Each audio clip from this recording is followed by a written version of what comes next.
Uncle praise lord uncle, లేదు. బాగున్నారా? బాగున్నాను. దేవుని మరి మీరు ఎప్పటి నుంచో మీ సాక్ష్యం చెప్దాం అనుకుంటున్నారు కదా. అవును. మీ యేసు ప్రభుని మీరు ఎలా అంగీకరించారు, దేవుణ్ణి, దేవునిలోకి ఎలా వచ్చారో మీ బాల్య జీవితం కొంచెం మాతో పంచుకోండి అంకుల్. రైట్ అంకుల్, మొదలు పెడదామా సాక్ష్యాన్ని ఇప్పుడు? Okay uncle. దేవుని మయం కలుగును గాక. ప్రేమ నమ్మకం పరలోక తండ్రి, పరిశుద్ధ ప్రభా, కృపా కనకమా దేవానికి ఉన్న స్తోత్రాలు. నా రక్షణ మార్చిన యేసుక్రీస్తు పరిశుద్ధ నామంలో ఇక మధ్యాహ్నం కావాల్సిన క్వాసానికి వచ్చిండగా కృపలో ప్రభావ మమ్మల్ని జ్ఞాపకం చేసుకుని ఆయన పరిశుద్ధాత్మ నీకు ఉన్న స్తోత్రాలు. ఎక్కడ ఇద్దరు లేక ముగ్గురు నీ యొక్క నామం సంకూడి ఉంటారో వారి నడిమి ఉంటారని చదువుతున్నారు. దేవా నీకు ఉన్న స్తోత్రాలు. ఇగో ప్రభావం యొక్క సాక్ష్యం పంచుకునే ఉండగా ప్రభావ మరి నేను ఏ విధంగా రక్షించబడ్డానో నీకు తెలుసు నాయన. ప్రభావ సాక్ష్యం పంచుకోవడానికి ప్రభావ నీ యొక్క తలంపులు నీ ఆలోచన నాకు దయచేయండి. వ్యర్థమైన మాటలు మాట్లాడకుండాను నేను మయం పొంది కనిపించే విధంగా కృప చూపించి మయం పొందని చెప్పేసి యేసుక్రీస్తు పరిశుద్ధ నామములో స్తుతించి ప్రార్థించాడుతున్నాను పరలోక తండ్రి. ఆమేన్. చెప్పండి సాక్ష్యం. మాది విజయవాడ దగ్గర గన్నవరానికి ఒక 4 కిలోమీటర్ల ఆత్కూరు అనే గ్రామము. మా అమ్మ నాన్నకి నేను ఒక్కనే కుమారుడిని. నాకు సిస్టర్స్ కానీ బ్రదర్స్ కానీ ఎవరు లేరు. మరి నేను ఒక్కనేను కాబట్టి నేను బాల్యంలో చాలా నా ప్రైమరీ ఎడ్యుకేషన్ అంతా మా విలేజ్లో జరిగింది. తర్వాత గన్నవరంలో నేను మెట్రికులేషన్ చేశాను. తర్వాత విజయవాడలో పీయూసీ చదివాను. పీయూసీ చేసిన తర్వాత నేను మధ్యప్రదేశ్ వెళ్ళి మధ్యప్రదేశ్లో ఫార్మసీ చేసి తర్వాత హైదరాబాద్ రావడం జరిగింది 1976 జనవరి నెలలో. అప్పటి నుంచి ఇక్కడే హైదరాబాద్లో సెటిల్ అయిపోయాను. మరి ఆ విధంగా నేను హైదరాబాద్లో ఉంటూ ఉన్నాను. మా అమ్మ అయితే నాకు 1970లో చనిపోయింది. మా ఫాదర్ కూడా నన్ను అంతగా పట్టించుకున్నాడు కాదు. నేను అప్పటి నుంచి ఒంటరి జీవితానికి అలవాటుపోయాను అనమాట. తర్వాత నాకు మ్యారేజ్ 1974లో అయింది. 74లో మ్యారేజ్ అయిన తర్వాత 76లో తను నాతో పాటు హైదరాబాద్లో ఉంటాము. అక్కడి నుంచి ఇద్దరము ఫ్యామిలీ ప్రయాణం సాగించడం జరిగింది. మాకు 2 కుమారులు అనమాట. పెద్దవాడు గోపిచంద్, చిన్నవాడు లక్ష్మీచంద్. వాళ్ళు ఈ విధంగా నేను ఉద్యోగరీత్యా అనేక ప్రాంతాలు చేశాను. మరి గుజరాత్లో చేశాను. తర్వాత మళ్ళీ కొన్ని చోట్ల అనేక ప్రాంతాలు, తర్వాత ఒమాన్లో చేశాను, ఖతర్లో చేశాను, తర్వాత సౌదీ అరేబియాలో చేశాను అనమాట. సౌదీ అరేబియాలో హాస్పిటల్లో ఫార్మసిస్ట్గా జాబ్ చేయడం మొదలుపెట్టాను అనమాట. నేను ఫస్ట్ అన్యత్నం నుంచి వచ్చాను. 98 వరకు నేను అక్టోబర్ నవంబర్ వరకు అన్యుడిగానే ఉన్నాను. అప్పుడు కొంచెం దేవుడిని తెలుసుకున్నాను అనమాట. అంటే నేను అప్పుడు ఆ టైంలో నేను సౌదీ అరేబియాలో ఉండేవాడిని. సౌదీ అరేబియాలో జాబ్ చేస్తుండేవాడిని గవర్నమెంట్ మినిస్టర్ ఆఫ్ హెల్త్లో. అక్కడ సహోదరుడు పరిచయం అయ్యి ఆ సహోదరుడు పరిచయం ద్వారా శ్రీనివాసరావు ఆయన కాకినాడ, అతనిది బ్రాహ్మణ కుటుంబంలోంచి వచ్చారనమాట. అతని ద్వారా నేను ఏంటంటే ఫస్ట్ నేను పరాసూర్నారాయణ గారి సాక్షి విన్నాను. నేను ఎంతో ఎప్పుడో విన్నాను కానీ అది నేను అంత దానివల్ల కళ్లింపబడలేదు. అప్పుడు ఫస్ట్ టైము ఇప్పుడు 92 ఆ ప్రాంతాల్లో 92 ప్రాంతాల్లో నేను పరాసూర్నారాయణ గారి ఫస్ట్ విన్నాను కానీ నేను అంత స్పందించలేదు. తర్వాత మళ్ళీ 95లో కూడా నేను విన్నాను కానీ మళ్ళీ అంత స్పందించలేదు. తర్వాత 98లో నేను మళ్ళీ సౌదీ వెళ్ళినప్పుడు మళ్ళీ అసలు నేను స్నేహితుడిని కలుస్తానని చెప్పేసి కూడా అనుకోలేదు. మరి ఒక బ్యాంక్ పని నిమిత్తమై బ్యాంకులోకి వెళ్ళినప్పుడు బ్యాంకులో కలిసాడు అనమాట. అక్కడి నుంచి మా శ్రీనివాసరావు బ్యాంకులో సౌదీ అరేబియా బ్యాంకులో కలిసాడు అనమాట. ఇక అక్కడి నుంచి ఆ పరిచయం పెరుగుతుండగా వాళ్ళు అతను ఇంకొక ఫ్రాంక్ అని చెప్పేసి ఉండేవాడు, అనిల్ ఫ్రాంక్ అని చెప్పేసి. వాళ్ళిద్దరూ థర్స్డే ఫ్రైడే రోజు కూడుకునేవారు వాళ్ళిద్దరే. తర్వాత నేను నాకు ఎట్లా అంటే అక్కడ సోదరుడు Thursday half day Friday holiday ఉండేది. వాళ్ళు నేను ఆ శ్రీనివాస్ దగ్గర వెళ్ళినప్పుడు అతను కూడా పరిచయం అయ్యి, మీరు ఖాళీగానే ఉంటారు మా దగ్గర రావచ్చు కదా ఊరినే ఏం చేస్తారు అని అంటే నేను అంత స్పందించలేదు. ఒకరోజు నేను ఇట్లాగే మా స్నేహితుడు ఒక ఆయన అక్కడ దగ్గరలో ఉంటే లంచ్ పిలిచాడు నన్ను. లంచ్ చేసి వస్తూ ఉండగా దేవుని యొక్క ప్రేరేపణ ఏంటంటే వాళ్ళ దగ్గరికి వెళ్ళు అని చెప్పేసి ప్రేరేపణ అనమాట. అంటే ఆ ప్రేరేపణ ప్రకారం వాళ్ళ దగ్గరికి వెళ్ళాను నేను. వాళ్ళ దగ్గరికి వెళ్ళగానే అక్కడ వెళ్ళాలంటే వాళ్ళు వాకింగ్ చదువుకుంటున్నారు. రాజు మొదటి గ్రంథంలో ఏలియా ఎలీషా జోర్దన్ దాటుతూ ఉండగా ఎలీషా దుప్పుడు కొట్టి జోర్దన్ దాటము, తర్వాత అదే దుప్పుడు పట్టుకుని ఏలియా ఎట్లయితే ఆరోహణం వెళ్ళిపోయాడు, ఎలీషా తర్వాత అదే దుప్పుడు కొట్టి జోర్దన్ దాటి వచ్చాడు. నాకు అది ఆ ఇన్సిడెంట్ నాకు దర్శనం కాదు, నేను అంటే బైబిల్లో వాళ్ళు చదువుతుండగా విన్నా అనమాట. ఆ వాక్యం విన్నా నేను. ఏంటో విచిత్రంగా ఉంది, దుప్పుడు పెట్టి కొట్టడం ఏంటి నదిలో, అదేమో ఇడిపోవడం ఏంటి, దాటుకుంటూ రావడం ఏంటి, అది నాకు స్పందన కలిగింది. ఫస్ట్ టైం అది అదే నేను ఫస్ట్ టైం. ఆ తర్వాత వాళ్ళతో అట్లాగే కలుసుకుని తిరుగుతూ ఉండగా ఫ్రైడే రోజు వాళ్ళ దగ్గరికి వెళ్ళడం, వాళ్ళంతా డే అంతా వాళ్ళ దగ్గరికి వెళ్ళడం, సాయంకాలం తిరిగి రావటం నా రూమ్కి. ఒకరోజు ఇట్లా తిరిగి వస్తూ ఉండగా బస్సులో నేను ప్రయాణం చేద్దామని బస్సు ఎక్కాను. బస్సు ఎక్కగానే నా కళ్ళు మూసలు పడిపోయి, పక్కన ఒక వ్యక్తి వచ్చి నేను విండోకి పక్కన సీట్ వదిలిపెట్టేసి నేను ఏదో లోన్ పక్కన కూర్చున్నా. నేను ముందు చేతులు పెట్టి కూర్చున్నాను. అక్కడ నా పక్కన వచ్చి ఒక వ్యక్తి కూర్చున్నాడు. ఎవరనేది ఎట్లా అంటే నేను కళ్ళు మూసలు పడిపోయి నాకు అసలు ఏం తెలియలేదు. అసలు నేను ఆత్మీయంగా నేను అనుకున్నా అంటే ఎవరబ్బా నా పక్కన కూర్చున్నారు అంటే, నేను ఎక్కడి నుంచి అంటే తెల్లటి వస్త్రాలు ధరించుకుని ఉంటాం చూశాను. ముఖం అయితే నేను కనపడలేదు, అసలు చూడలేదు కూడా. నేను కింద నుంచి చూశాను, కింద ఆ ముఖం కానించి మెడకా నుంచి కింద చూశాను అనమాట. ఎవరబ్బా నాతో మాట్లాడలేదు, ఇట్లా కూర్చుని నేను అట్లా కూర్చుని ఉన్నాను, చూస్తున్నాను. అంటే చూడటువంటి ఆత్మ రూపేణ చూస్తున్నాను. సరే అని చెప్పేసి నేను ఒకవేళ కళ్ళు తెరిస్తే మళ్ళీ ఆయన, నేను అప్పుడు గ్రహించాను అనమాట, యేసుక్రీస్తు ప్రభువు ఉంటాడు అని చెప్పేసి గ్రహించాను అనమాట. గ్రహించి కళ్ళు తెరిస్తే ఆయన ఉండడు కదా అని చెప్పి అట్లా కూర్చున్నాను. దాదాపు 20 minutes ఉన్నాడు బస్సులో నాతో పాటు. 20 minutes ఉన్న తర్వాత నేను నా స్టాప్ వచ్చింది, కళ్ళు తెరిచాను, ఇంకెవరు కనపడలేదు. నా స్టాప్ వచ్చి దిగిపోయాను నేను. ఆ తర్వాత కొన్ని విషయాల్లో నాకు దేవుడు బయలుపరచడం, దర్శనాల ద్వారా, ఆ దర్శనాల ద్వారా కార్యాలు జరగడం. అక్కడ ఎట్లా అంటే నేను ఒక డ్రాఫ్ట్ పంపిస్తే అది మిస్ అయిపోయింది. డ్రాఫ్ట్ పంపించాను నేను అక్కడి నుంచి, పంపిస్తే అది మిస్ అయిపోయింది. అది నాకు 2-3 నెలల వరకు రాదని చెప్పారు బ్యాంకులో. ఒక స్నేహితుల ద్వారా, అంటే బ్యాంకులో పనిచేసే అతని ద్వారా సెకండ్ డే నాకు క్యాష్ వచ్చేటట్టు చేశాడు. ఆ దర్శనం చూపించాను నాకు దేవుడు. అది నాకు కొంచెం బలపడింది అనమాట. అక్కడి నుంచి నేను తర్వాత నేనేం చేశానంటే ఇంటికి నేను ఉత్తరం రాశాను మా మిసెస్కి, నువ్వు విగ్రహాలు ఆఫ్ చేసేయి, ఎవరో నేను తర్వాత లెటర్ రాశాను అని చెప్పేసి. సౌదీ నుంచి లెటర్ రాశాను. లెటర్ రాస్తే వెంటనే ఆ లెటర్ చదువుకుని ఏంటబ్బా ఈ లెటర్ రాసి విగ్రహాలు ఆఫ్ చేయమన్నాడు, ఒకవేళ యేసుక్రీస్తు ప్రభువుని నమ్ముకున్నాడా అని చెప్పేసి ఆమె తలంపు. ఆ తలంపుతోటి సరే ఆమె అన్నీ విగ్రహాలు ఆఫ్ చేసేసింది నా లెటర్. తర్వాత నేను నెక్స్ట్ లెటర్లో ఇట్లా సంగతి ఇట్లా జరిగింది మరి అని చెప్పేసి లెటర్ రాశాను. తర్వాత ఇక ఆమె అక్కడి నుంచి అసలు విగ్రహాలను చేయలేదు అనమాట.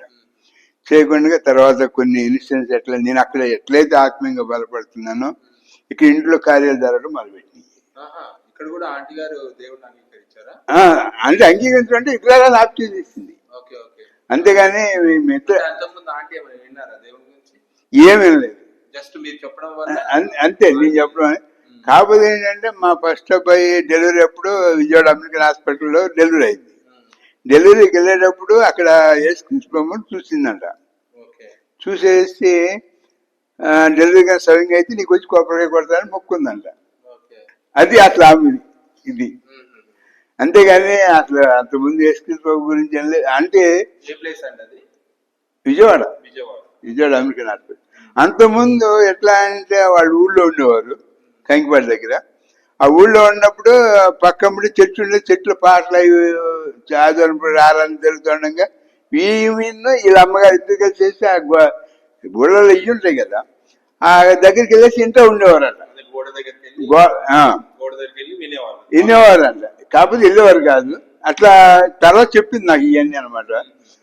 సరే ఇట్లా సౌదీలో నేను ఎట్లా బాధపడుతుంది ఇక్కడ ఎట్లా అంటే తర్వాత నేను 99 మేలో వెకేషన్ వచ్చానమాట. వెకేషన్ వచ్చిన తర్వాత నేను సరే బాప్టిజం ఎక్కడ తీసుకోవాలని చెప్పేసి అక్కడ నేను ఉండగానే అనుకున్నప్పుడు అక్కడ ఇద్దరు పరిచయం అయినారు కదా. వాళ్ళేమో కుక్కడపల్లి లాస్ట్ మినిస్ట్రీస్ రత్మానికి గారు ఫోన్ చేస్తే ఆమె ప్రేయర్ చేసేసి దేవుని లార్డ్స్ గ్రేస్ మినిస్ట్రీస్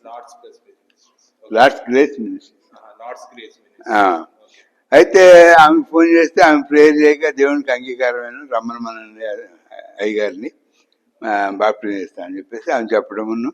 తర్వాత నన్ను వాళ్ళేమో అక్కడికి పంపించారు సంఘానికి.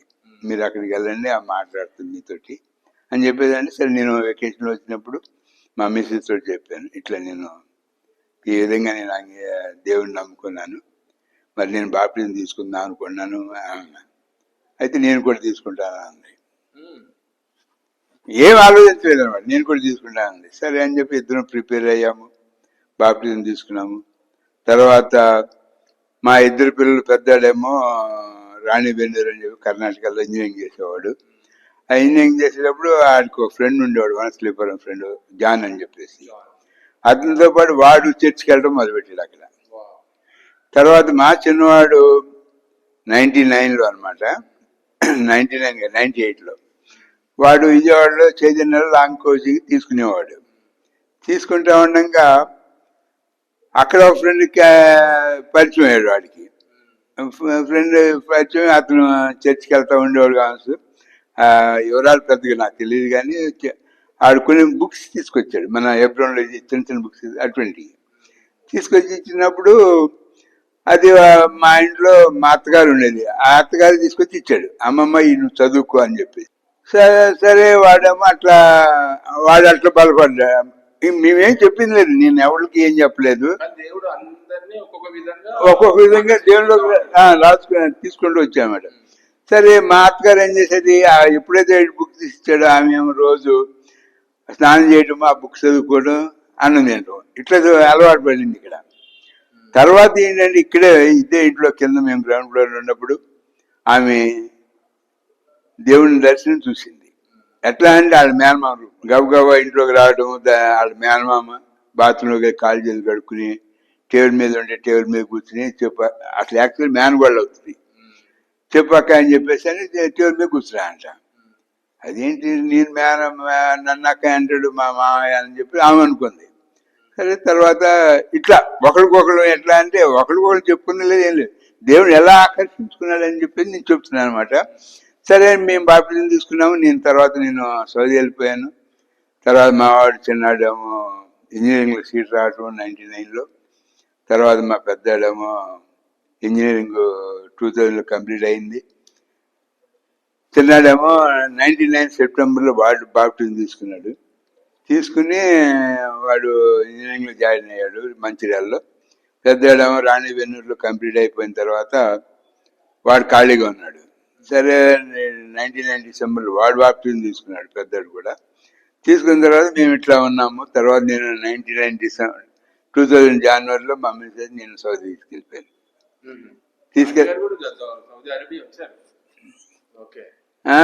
అట్లా ఆమె తీసుకెళ్ళిపోయిన తర్వాత ఎట్లా అంటే అక్కడ 6 months ఉండేది, ఇక్కడ 6 months ఉండేది, పిల్లలు ఉన్నారు కాబట్టి అట్లా అనమాట. ఎవరున్నారు కదా పిల్లలే. అప్పుడు చిన్నాడు మంచిర్యాలలో ఉండేవాడు, పెద్దాడు ఇంజనీరింగ్ అయిపోయి ఇంట్లో ఉండేవాడు, వాడు పిల్లలు ఉండేవారు అనమాట ఇంట్లో, ఇంకంతే ఎవరు ఉండేవారు కాదు. సరే అట్లా జరుగుతూ ఉంది. ఆఖరికి 2002లో పెద్దవాడేమో ఇక్కడికి వెళ్ళటము, తైవాన్ వెళ్ళేసి అక్కడ ఎంటెక్ చేశాడు.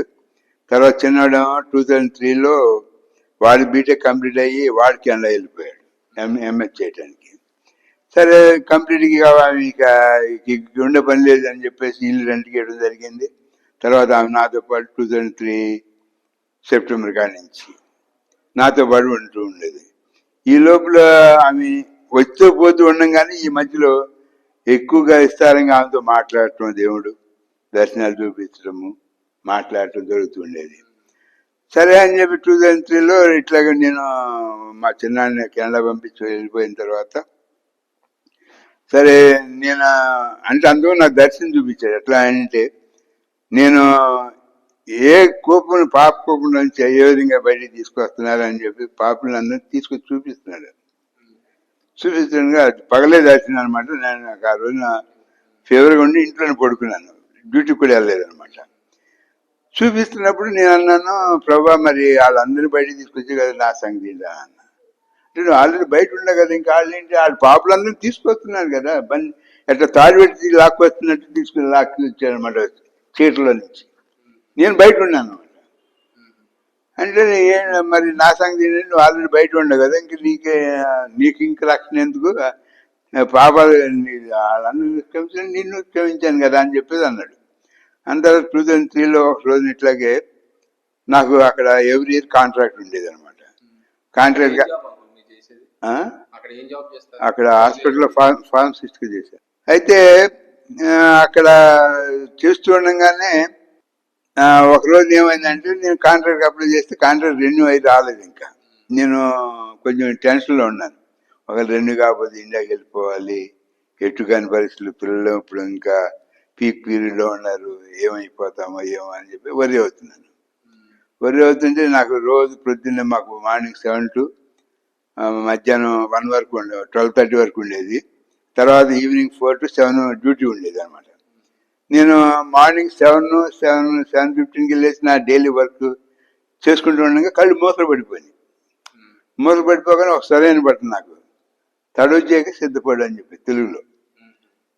ఇక్కడ వాళ్ళు ఉన్నారా తడువు చేయక సిద్ధపడి అంటే దేవుడు ఎంత స్పష్టంగా క్లియర్గా మాట్లాడాడు. అదే ఫస్ట్ టైం నాకుతో మాట్లాడటం. తడువు చేయక సిద్ధపడాను. ఏంటబ్బా తడువు చేయక సిద్ధపడాలంటే కాంట్రాక్ట్ రెన్యూ కదా, ఇండియాకి వెళ్ళిపోవాల్సి వస్తుందా అని చెప్పేసి ఆ ఉద్దేశంతో నేను టెన్షన్లో ఉన్నాను. వచ్చిన తర్వాత మా మెసేజ్ చెప్పాను, ఇట్లా ఇట్లా స్వరమైన పడిన దేవుడిది, మరి ఇండియాకి వెళ్ళిపోవాల్సి వస్తుందేమో అంటే ఎట్లాగండి ఏం చేద్దాము, ఎటు కాకుండా అయిపోతాము ఇండియాకి వెళ్ళిపోతే అంటే దేవుని చిత్తం ఎట్లా ఉంటే అవుతుంది, మనం ఏం చేస్తాం దానికి అని చెప్పి అన్నాను. తర్వాత 2 రోజుల తర్వాత నాకు ఆఫీస్ నుంచి కాల్ చేసి నువ్వు రా, ఇక్కడ నీతో మాట్లాడే పని ఉందని చెప్పేసి పిలిచాను. వెళ్తే నీకు ట్రాన్స్ఫర్ అయింది ఇక్కడి నుంచి వేరే చోటుకి వెళ్ళాలని చెప్పి. అయితే వేరే చోటుకి నేను ఇక డెసిషన్ అంటే తీసేసుకున్నాను ఆల్రెడీ. ఇప్పుడు దేవుడు తడు చేసి సిద్ధపడాను అంటే మరి ఏదో ఉండదు కారణం, లేకపోతే ఎందుకు అట్లా మాట్లాడతారు దేవుడు అని చెప్పేసి నేను సిద్ధపడ్డాను. మా మిస్ కొంచెం వెనకాడింది. లేదు ఇప్పుడు ఇవాళ కదా రేపని మనం వెళ్ళాల్సినాడు, నేను వెళ్ళేది ఇప్పుడు వెళ్ళిపోతుంది అని చెప్పేసి ఆ పని అట్లా వెళ్ళిపోయాను అనమాట.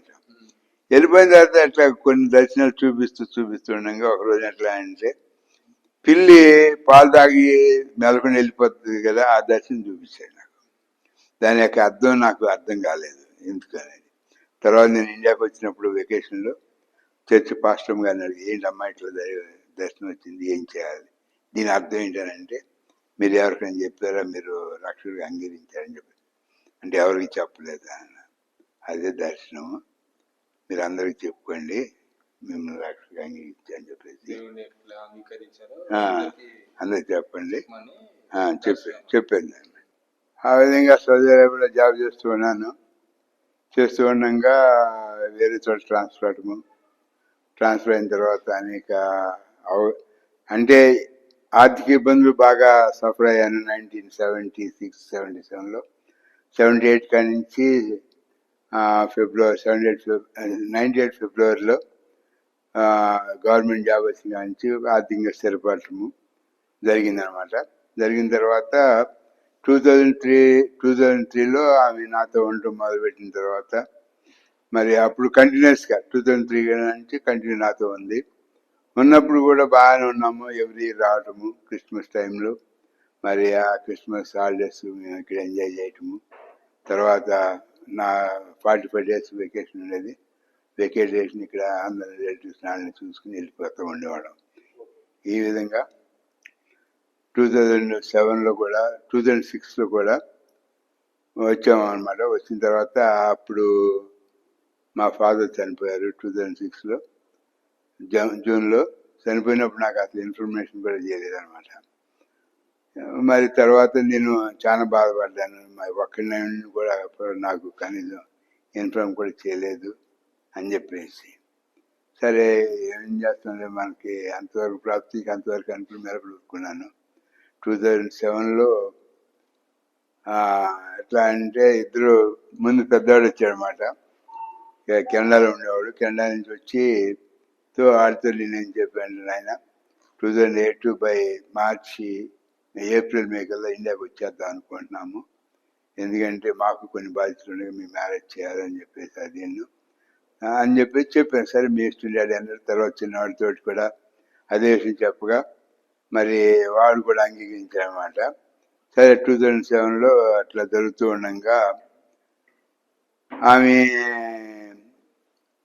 2007లో జూన్ జూలై ప్రాంతాల్లో ఎట్లా అంటే మేము నైట్ టైమింగ్స్ డిన్నర్ చేస్తూ ఉండగా ఒక బ్యాడ్ డిస్టెన్స్ అనమాట.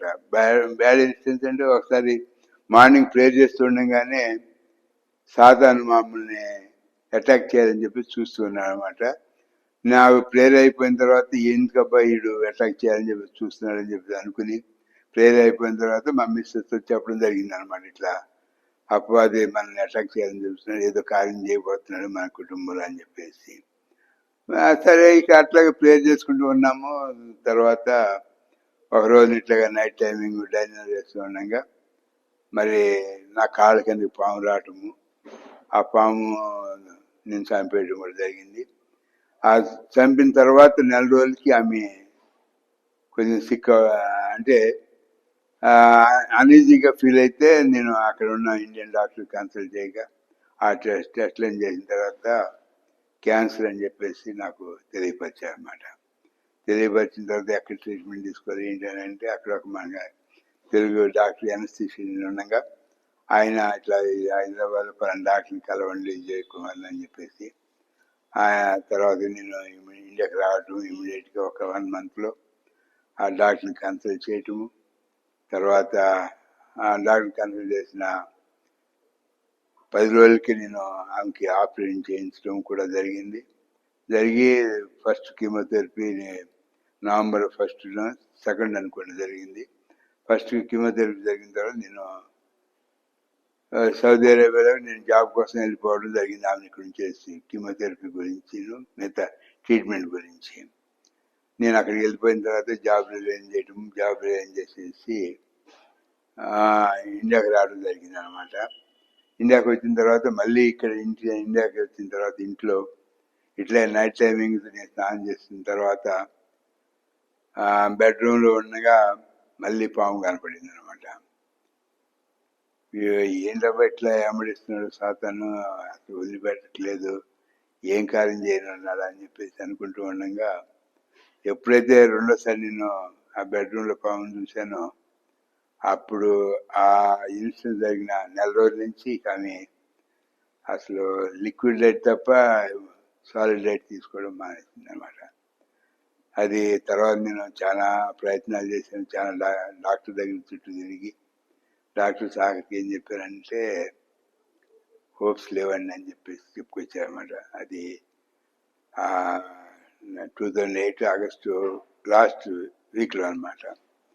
సరే అని చెప్పేసి వాళ్ళ సిస్టర్స్కి వాళ్ళకి అందరికి రిలేషన్కి అందరికి ఇన్ఫార్మ్ చేసి వాళ్ళు రావటం, పిల్లలకి కూడా చెప్పలేదు అనమాట. నేను అసలు ఆమె క్యాన్సర్ అని చెప్పలేదు, నేను చెప్పలేదు, ఆమె ఇద్దరు చెప్పలేదు అనమాట. సరే ఆమె హాస్పిటల్ నుంచి వచ్చిన తర్వాత మరుసటి రోజునే చనిపోవటము జరిగిపోయిన తర్వాత పిల్లలు రావటం, 3 రోజుల తర్వాత పిల్లలు వచ్చిన తర్వాత ఆమెను బరేలు చేయడం జరిగింది. బరేలు చేసిన తర్వాత ఇక పిల్లలు మరి వాళ్ళేమో ఉద్యోగాలు చేస్తున్నారు, మరి వాళ్ళకి ఇంకా మ్యారేజ్ కాలేదు. ఆమె ఉన్నంతకాలం ఎవరికైనా ఒక్కరికైనా ఎంగేజ్మెంట్ దొరుకుద్దామని చెప్పి చాలా ఆశపడింది, కానీ ఆమె కోరిక నెరవేరలేకపోయింది.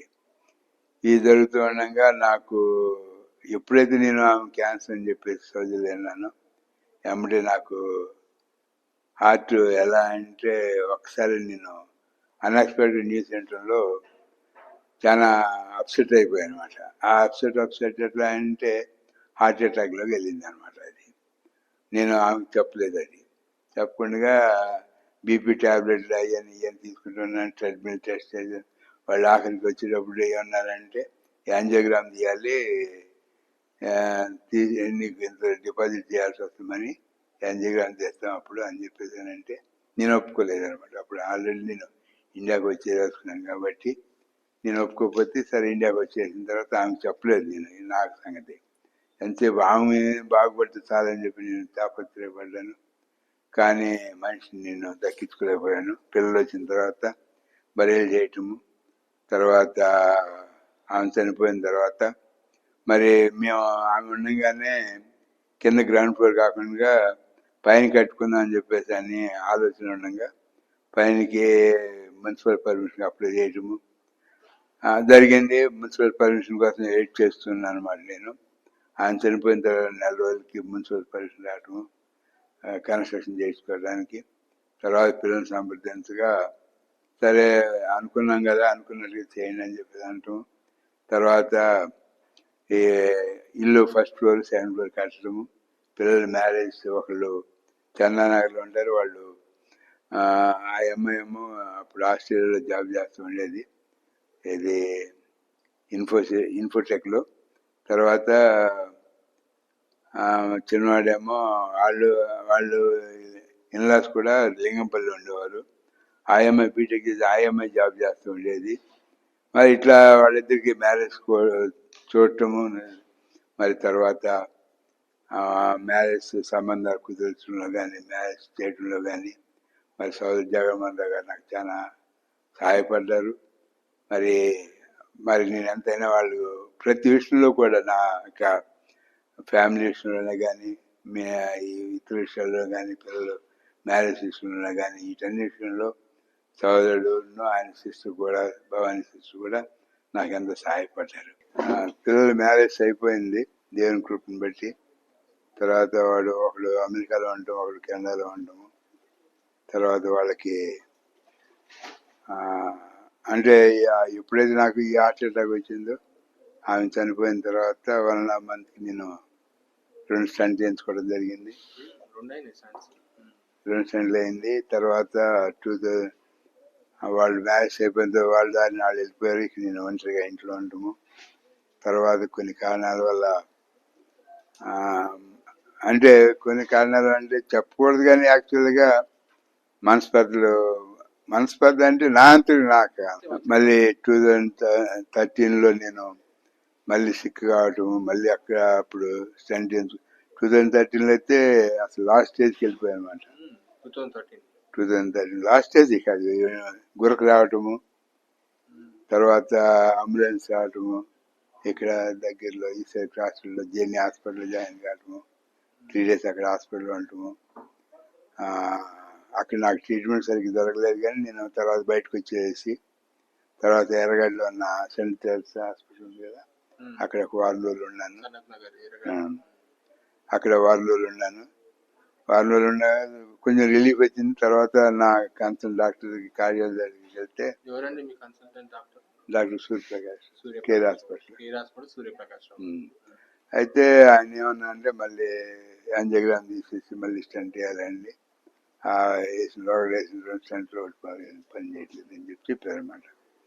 సరే 2013 మళ్ళీ స్టంట్ వేశారు. అట్లా నడుస్తూ ఉంది. మరి తర్వాత నేను కొంతకాలం నా అవసరం నిమిత్తమై జాబ్ చేయటం అట్లా జరిగింది అనమాట.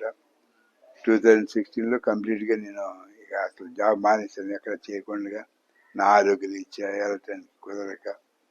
2016లో బాగా సిక్ అయ్యానమాట. మళ్ళీ పెయిన్ అనిపించింది అనమాట. అనిపించి అబ్జర్వేషన్ పెట్టి 3 days తర్వాత మళ్ళీ యాంజియోగ్రామ్ తీసి లేదండి 3 వాల్స్ పోయి బైపాస్ చేయాల్సిందని చెప్పి 17లో చెప్పారు అనమాట. అప్పటికే నేను 17లో కెనడా వెళ్దామని చెప్పేసి మా టికెట్ బుక్ చేయటము, అది ఆగస్టు 13th టికెట్ కన్ఫర్మ్ అయింది. డాక్టర్ ఏం చెప్పండి 8th ఏం చెప్పారంటే, నేను చెప్పకుండా మీరు వెళ్ళడానికి లేదు, కెనడాకి వెళ్ళడానికి లేదు, మీరు బైపాస్ కంప్లీట్ చేయాల్సిందని చెప్పారన్నమాట. అప్పుడు నా అన్ని క్యాన్సిల్ అయిపోయినాయి. బైపాస్ చేసిన 2017 సెప్టెంబర్లో. అట్లా తర్వాత మావాడు అంటే మల్టిపుల్ సార్ రావడం జరిగింది నాకు కెనడాకి. అటు తదుపరి 2018లో బైపాస్ అయిన తర్వాత మావాడికి అమ్మాయి పట్టడం, ఫస్ట్ బర్త్డేకి రమ్మని అంటే సరే అని చెప్పేసి నేను ఫస్ట్ బర్త్డే 2018 జూన్లో వెళ్ళాను అనమాట. వెళ్ళి దాదాపు ఒక 3 months ఉండేసి వచ్చేసాను అనమాట. కొన్ని పనులు ఉన్నాయి. ఈ లోపల ఏమైందంటే మియాపూర్ నాకు స్థలం ఉండేది. ఆ స్థలం విషయంలో అది ఒకరు ఆక్రమించుకుని అంటే ఒక సాయం ద్వారా, ఎమ్మెల్యే సాయం ద్వారా అది దాని ద్వారా కొంచెం ఇబ్బంది పడ్డాను, కానీ ఎమ్మెల్యే సాయం ద్వారా బయటపడ్డాను. అది బయటపడేటందుకు నేను ఏం చేశానంటే 2020లో అసలు అయిపోయాను అనుకున్నాను. ఇంట్లో దాదాపుగా 4-5 hours గాలి ఆడక చాలా స్ట్రగుల్ అయ్యాను అనమాట. ఆ సిచ్యువేషన్లో తర్వాత మళ్ళీ డాక్టర్ దగ్గరికి వెళ్ళాల్సి వచ్చింది. వెళ్తేనేమో హోల్డర్ టెస్ట్ చేయాలని చెప్పి చేస్తే మీకు సరిగ్గా బ్లడ్ సర్క్యులేషన్ లేదండి, మీకు చాలా ఇదిగా ఉంది, అవతాకులు ఉన్నాయి, మీరు ఎక్కడికి వెళ్ళొద్దు నేను చెప్పేంత వరకు అని చెప్పేసి డాక్టర్ సజెషన్ ఇచ్చారన్నమాట. అట్లా కంటిన్యూ అవుతూ ఉండగా ఈలో మావాడు పిఆర్ అప్లై చేయటం, కెనడాకి పిఆర్ వచ్చింది అనమాట. 2021లో వచ్చింది. 21లో వస్తే రమ్మనమంటే నాకు అసలు వెళ్ళటానికి ఇష్టం లేకపోతే, సార్ జగన్మోహన్ గారు వెళ్ళండి, ఒకసారి వెళ్తే కొంచెం ప్రాబ్లం సాల్వ్ అవుతుంది అని అంటే బై ఫోర్స్ వెళ్ళామని. నేను వెళ్ళిన తర్వాత అక్కడ మార్చి 17 వెళ్ళాను. ఇక్కడ మార్చి 17 బయలుదేరి 2022లో మార్చి 19కి వెళ్ళాను అక్కడికి. వెళ్ళిన తర్వాత ఏప్రిల్ 4th మళ్ళీ సివియర్గా అక్కడ ఒళ్ళంతా చెమటలు పట్టడము, బరువు ఎక్కడము జరిగితే మావాడికి చెప్తే అక్కడ దగ్గరలో హాస్పిటల్ తీసుకెళ్ళి వాళ్ళు ఏదో టెంపరీగా ట్రీట్మెంట్ ఇచ్చారు. ఇది మనకి ప్రైమరీ హెల్త్ సెంటర్లో ట్రీట్మెంట్ అట్లా అనమాట. ఇచ్చిన తర్వాత వాళ్ళు మేము కార్డియాలజీ రెఫర్ చేస్తామని చెప్పారు. కానీ నాకు కొంచెం డౌట్గానే ఉందన్నమాట అక్కడికి. సరే అని చెప్పేది మా మనవరాలు అప్పుడు 4 years 8 months అనమాట. దానికి నేను బాగా మాట్లాడుతూ ఉంటుంది నాతో ఎక్కువగా. ఆ పాపతోటి నేనేమన్నా అంటే మరుసటి రోజున నాతో మాట్లాడవని అడిగాను అనమాట. మాట్లాడకపోతే సరే ఒకవేళ భయపడింది నన్ను చూసేసి మాట్లాడుకుని ఊరుకున్నాను. ఆ నెక్స్ట్ డే అంటే ఏప్రిల్ 6th అనమాట. ఆ రోజు కూడా అడిగితే మాట్లాడలేదు. మార్నింగ్ టైం, ఆఫ్టర్నూన్ టైం నేను మరి స్నానం చేసి ఆఫ్టర్నూన్ ప్రేయర్ చేసుకుంటూ ఉండగా తాత నీతో మాట్లాడతా అని చెప్పేసి వచ్చి నాతో ఏమైనా మాట్లాడిన, తాత నువ్వు ఇక్కడ ఉండొద్దు, ఇండియాకి వెళ్ళిపో, ఇక్కడ ఉంటే చచ్చిపోతావు, మరి నేను కింద పడుకోబెడతారు, నేను నీకు పూజ చేస్తాను, సమాధి చేస్తారు, నీకు అన్నం వాళ్ళు పెడతారు అని చెప్పేసి చెప్పింది అనమాట. అది నాకు స్టన్ అయిపోయాను ఆ మాట వినేసి. అసలు 4 years 10 months 8 months 4 years 8 months నాస్య. ఇక అవన్నీ అసలు మా కొడుకుని అడిగాను, ఎలా ఇట్లా దీని మాటలు ఎంతవరకు లేదు అని చెప్పేది అంటే ఏమో మాకు ఐడియా లేదన్న. కోడలు అడిగినా ఆమె చెప్పలేదు. సరే నేను అనుకున్నాను ఇది దేవుడు పలికించిన మాటేను, ఎవరు కాదు. ఇప్పుడు 4 years 8 months అంటే ఏం తెలుస్తుంది, దానికి పెద్ద ఐడియా ఉంది, ఏదో దేవుని పలికించాడు. అప్పటి వరకు మాట్లాడింది, మధ్యాహ్నం వచ్చేసి తాత నీతో మాట్లాడతా అని చెప్పి ఈ మాటలు పలికేసి తర్వాత ఏ మాట్లాడింది కూడా దానికి తెలియదు అనమాట. ఈ మాటలు చెప్పేసింది కానీ వెళ్ళిపోయి తాత నేను వెళ్తున్నాను, నువ్వు ప్రేయర్ చేసుకోమని చెప్పేసి వెళ్ళిపోయింది. నేను అప్పటి నుంచి కొంచెం డౌట్తోనే ఉన్నాను. అది ఆ ఇన్సిడెంట్ ఏప్రిల్ 6th జరిగింది. ఏప్రిల్ 20th బాగా సివియర్ అయిపోయింది అనమాట. సివియర్ అవటము అసలు నేను ప్రాణం పోతుంది మావాడు చెప్పేశాను, ఇంకా నాకు నమ్మకం లేదు నాయన అని చెప్పేసాను అనమాట. అప్పుడు నేను హాస్పిటల్కి వెళ్ళటము, తర్వాత వాళ్ళు యాంజియోగ్రామ్ తీయటము, బ్లాక్ ఉంది స్టెంట్ వేయాలని చెప్పేసి అని ఇమీడియట్గా స్టెంట్ వేసేసారు కెనడాలో. తర్వాత అది స్టెంట్ వేసేసిన తర్వాత వచ్చేసిన తర్వాత ఇక నేను అక్కడ అట్మాస్ఫియర్ కండిషన్స్ అంత మనకు సూట్ కావట్లేదు, ఇక ఉండలేక నేను వెళ్ళిపోతానంటే మావాడు మాట్లాడేవాడు కాదు. కాబట్టి ఆఖరికి ఆగస్టులో ఇండియాకి వచ్చేసాను అనమాట. ఇండియాకి వచ్చేసిన తర్వాత 2022లో జరిగింది ఇండియాకి రావడం. 2023లో మార్చిలో ఒకసారి ఇట్లాగే నేను బాగా స్ట్రెయిన్ అవుతూ ఉండగా ఆ రోజు కూడా ప్రాణం పోద్దని అనుకున్నాను. ఇంట్లోనే సోదరుడు విజయ్ కుమార్ని పిలవటము, ఆయన వచ్చేసి అరికాళ్ళు చేతులు మంటలు పడుతున్నాయి, తిమ్మిర్లు ఎక్కుతున్నాయి అంటే ఆయన దాదాపు 1.5 hours నా కాళ్ళు చేతులు రుద్ది సేవ్ చేశాడు ఆ రోజు నన్ను. ఆ రోజున ఆయన సేవ్ చేయకపోతే మరి నిజంగా అయిపోయి ఉండేదేమో నాకైతే తెలియదు, కానీ దేవుని కృపను బట్టి ఈరోజు సజీవుడిగా ఉన్నాను. మరి ఆ రోజు జరిగిన ఇన్సిడెంట్ తర్వాత 2013లో ఇన్సిడెంట్, 23లో ఇన్సిడెంట్ జరిగింది. తర్వాత మళ్ళీ డాక్టర్ దగ్గరికి వెళ్తే డాక్టర్ మళ్ళీ ఏంటంటే ట్రీట్మెంట్ ఇస్తూ మీరు ఒంటరికి ఎక్కడికి వెళ్ళొద్దు, ఎవరైనా తోడుంటేనే వెళ్ళండి, బయటికి లాంగ్ డిస్టెన్స్ చేయొద్దు, ఒంటరిగా ఉండొద్దు ఇంట్లో అని చెప్పేసి ఆయన సజెషన్ చెప్పాడు. ఆయన నాకు చెప్పకుండా మీరు ఎక్కడికి వెళ్ళొద్దు అని చెప్పేసి. ఈ లోపల ఏమైందంటే దేవుడు నాతో ఏమని మాట్లాడాడంటే, 2 సార్లు నీకు లైఫ్ ఇచ్చాను, ఇదే లాస్ట్ లైఫ్ అని చెప్పేసి అన్నాడు.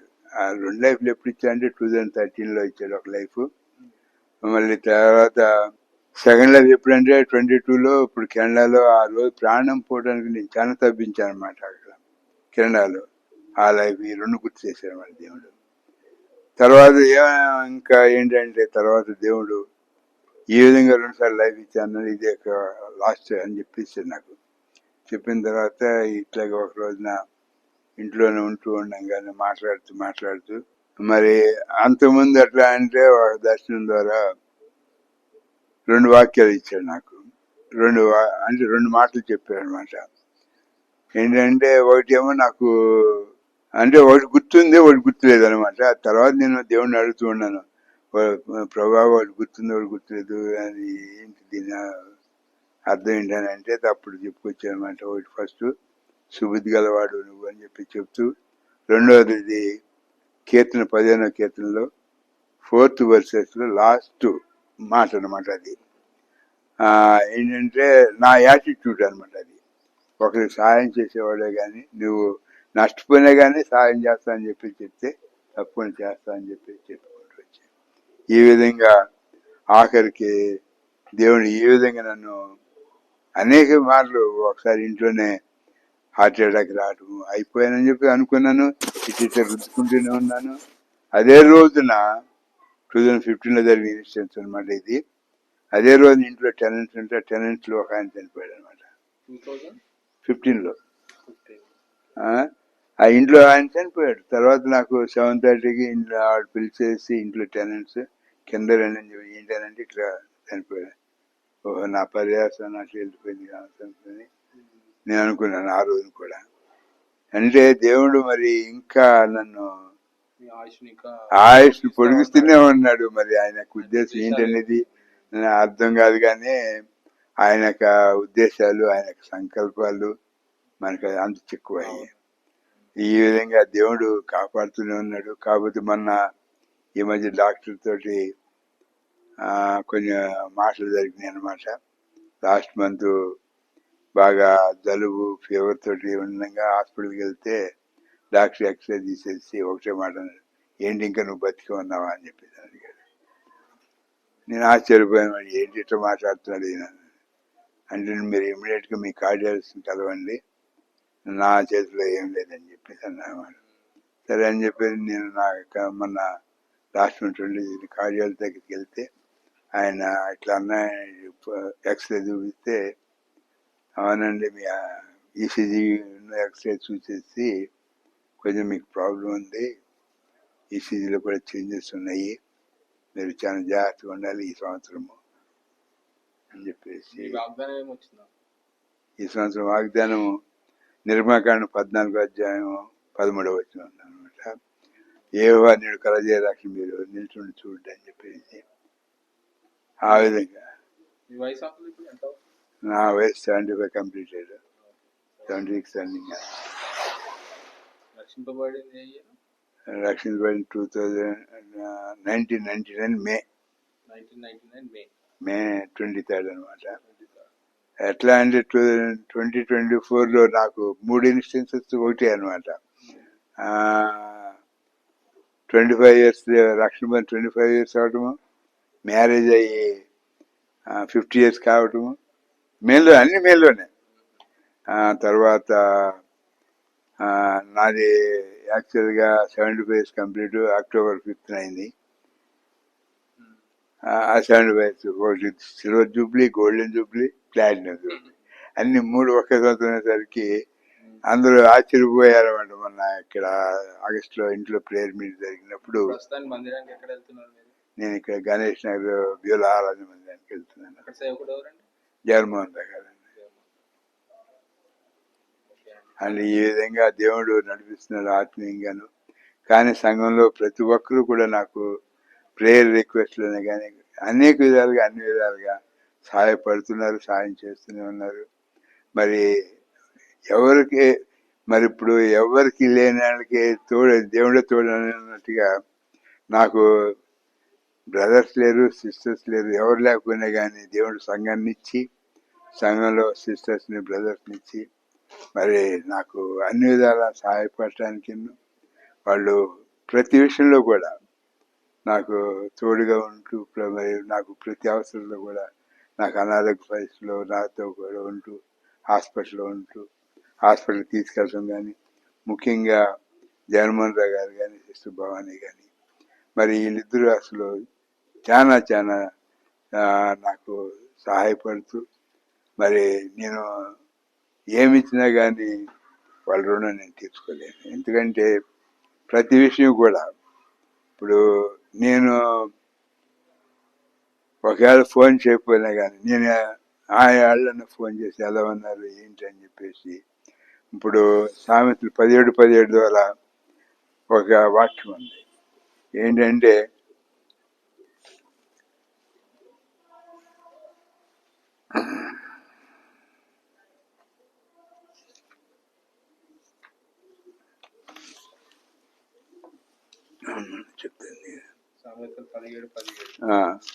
నిజమైన స్నేహితుడు విలువగా ప్రేమించును, దుర్దశలో అట్టివాడు సోదరుడిగా ఉండను.